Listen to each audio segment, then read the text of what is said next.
ಇದು ಎಲ್ಲ ಸಣ್ಣ ಸಣ್ಣ ಪಾರ್ಟಿಗಳನ್ನೆಲ್ಲ ಮುಗಿಸ್ಬೇಕು ಅಂಥೇಳಿ ಒಂದು ದೊಡ್ಡ ತಂತ್ರ ನಡೀತಾ ಇದೆ.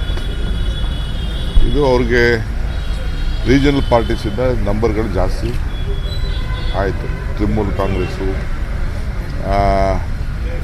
ಕಮ್ಯುನಿಸ್ಟು, ಬೇರೆ ತಮಿಳುನಾಡು, ಹೀಗೆ ಬೇರೆ ಬೇರೆ ಪಕ್ಷ ಇದು ರಾಜ್ಯಗಳಲ್ಲಿ ಎಲ್ಲ ಬರ್ತಾಯಿದೆ ಅಂಥೇಳಿ ಅಲ್ಲಿ ನಮ್ಮ ಉತ್ತರ ಪ್ರದೇಶದಲ್ಲಿ ಮುಲಾಯಂ ಸಿಂಗ್ ಯಾದವ್ ಪಾರ್ಟಿ ಎಲ್ಲ ಕೂಡ ಅವ್ರ ನಂಬರ್ ಜಾಸ್ತಿ ಬರ್ತಾಯಿದೆ ಅಂತೇಳಿ ಅದಕ್ಕೆ ಮುಕ್ತಿ ಮಾಡಬೇಕು ಅಂತ ಹೊರಟಿದ್ದಾರೆ. ಅವ್ರಿಗೆ ಸರಿಯಾದ ರೀತಿ ನಂಬರ್ಸ್ ಇಲ್ಲ. 2/3 ಮೆಜಾರಿಟಿ ಬೇಕು.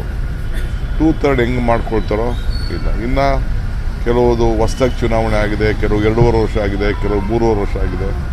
ಇದೆಲ್ಲ ಯಾವ ರೀತಿ ಮಾಡ್ತಾರೆ ಅಂತ ಇನ್ನೂ ಗೊತ್ತಿಲ್ಲ. ನನ್ನ ಪ್ರಕಾರ ಇದು ಭಾಳ ಕಷ್ಟವಾದಂಥ ಪ್ರಪೋಸಿಷನ್ನು. ಅವ್ರದ್ದೇ ಒಂದು ಅಜೆಂಡಾ ಇಟ್ಕೊಂಡು ಅವ್ರು ಮಾಡ್ತಾಯಿದ್ದಾರೆ. ಕಾಂಗ್ರೆಸ್ ಪಕ್ಷ ಅಧ್ಯಕ್ಷರು ರಾಹುಲ್ ಗಾಂಧಿಯವರು ಸ್ಪಷ್ಟ ನಿಲುವನ್ನು ಅದ್ರ ಬಗ್ಗೆ ಈಗ ಕೊಟ್ಟಿದ್ದಾರೆ. ಅದಕ್ಕೆ ನಾವು ಸಮ್ಮತಿಸ್ತೇವೆ.